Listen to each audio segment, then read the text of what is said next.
welcome back to this week's installment of AMA Friday with Amy Miller, Recruiting in Yoga Pants.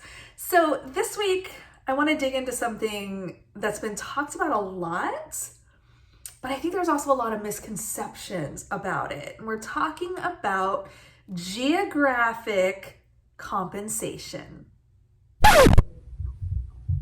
Wait, what?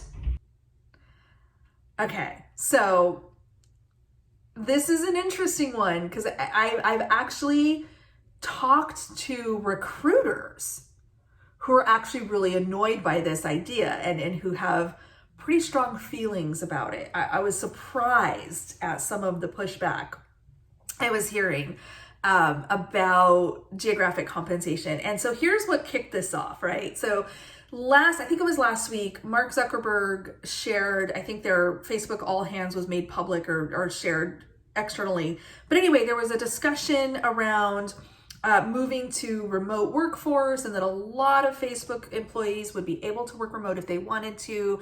They could move, they could, if you're working in the Bay Area today and you really want to live in Kansas City because your grandma's there, you could do that. If your job is something that can be done remotely, and I think there's probably some other factors, you could move to Kansas City and you could keep your job and you could do your thing, but your compensation is going to be adjusted.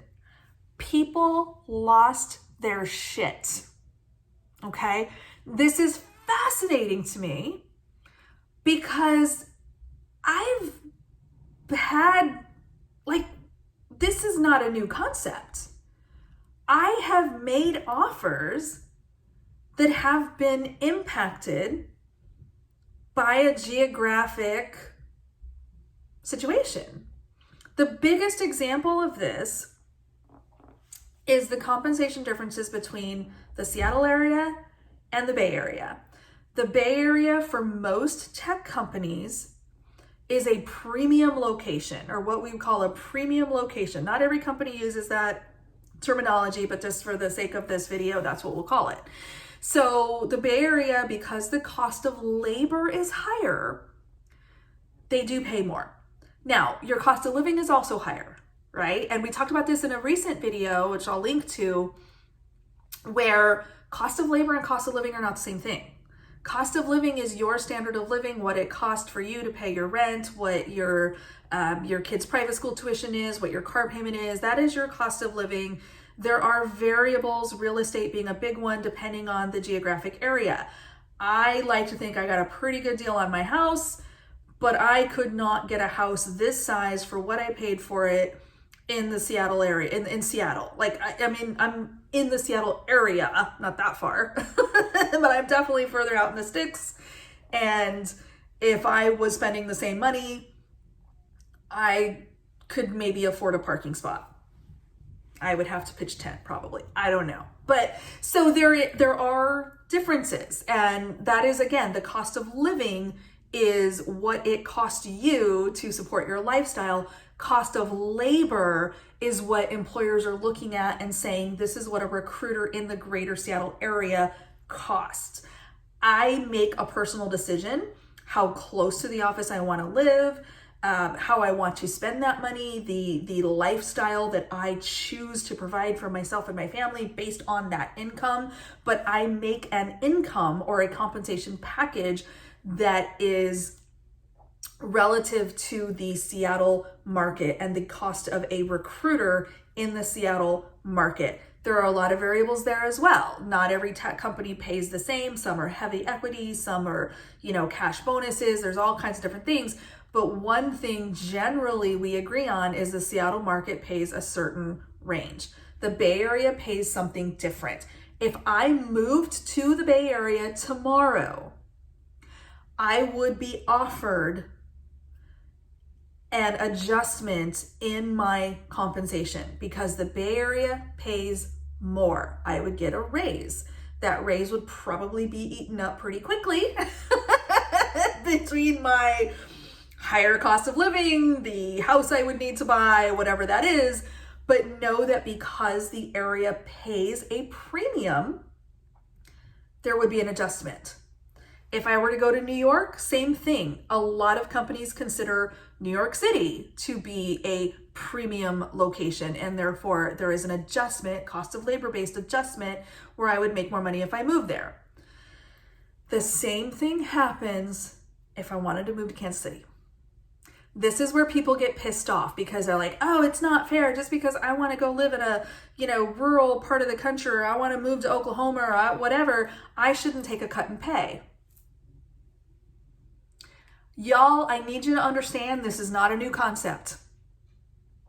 Because you are currently employed and because you are currently making a certain compensation, that does not necessarily mean, now stay with me because you're going to get mad. That does not necessarily mean that your compensation is going to follow you. You will still be within the same standard. You will still be within the same, like if there's a range and let's say you're in the top 20 percentile of that range, you'll still be at that top, say 20 percentile or whatever the figure is, but it's going to be adjusted for the geographic compensation that area offers. Companies have been doing this for as long as I can remember. As long as I've been recruiting in tech, we have had clearly defined geographic areas and the resulting compensation structures that go with them. So the idea that I'm living in Seattle, making Seattle comp, that would not be adjusted based on moving to Austin, Texas, and I would now be subject to Austin, Texas comp is actually a little silly. Are y'all still with me? Because I know people get really pissed off about this, and I think you're not taking into consideration that this is not a new practice. No one is being penalized for moving to a remote area. We are simply following the guidelines that comp, finance, legal, whoever have already put in place. If you are accepting a brand new position at a new organization in Austin, Texas, you would think nothing of a Austin-based comp package because that is the cost of labor there. It's the internal transfer or the, oh my God, Zuck wants to cut my pay concept that gets people worked up. So I want you to really understand this is not a new concept. Nobody's trying to screw you over. This is the way companies pay and do compensation. Now, here are the questions that I need you to ask. If you find yourself thinking about, hey, my job could be fully remote. I work for a company that supports that. I do want to make that move. I want to move to Kansas City, Missouri. I'm from the Midwest, so I tend to, I don't think I'll go back, but that's where I grew up. Have that conversation. Go in with both eyes open. I don't want to discourage anyone from making a move that makes sense for them and their families. What I do want you to do is understand the legal, the tax, and the compensation implications that come with a move like that. This should not be a secret. This should not be a surprise. I've heard from, interestingly enough, some recruiters who have made comments like, oh, well, I would just move and not tell anyone. Can I advise against that? Can I say that's maybe not the smartest play? And here's why. Now you're talking about tax implications. I live in a state that does not have a state income tax.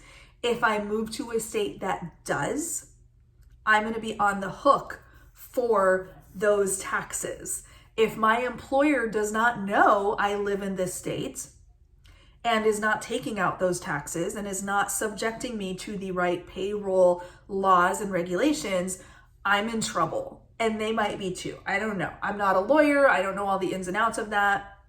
But I know that things like your home of record and those kind of things have implications for your payroll, for your tax burden, and for your compensation team.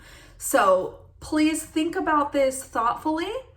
Think about it from a factual perspective. Don't let the emotion of a soundbite get to you. Please don't make the mistake of assuming that companies are out to screw you over compensation wise because they want to lower your pay because you moved to Omaha. Not how that works. There should be clearly defined guidelines and ranges for those geographic areas, and you should know where you fall within that adjusted range. This is a conversation I want you to have before you ever pack a single moving box, all right?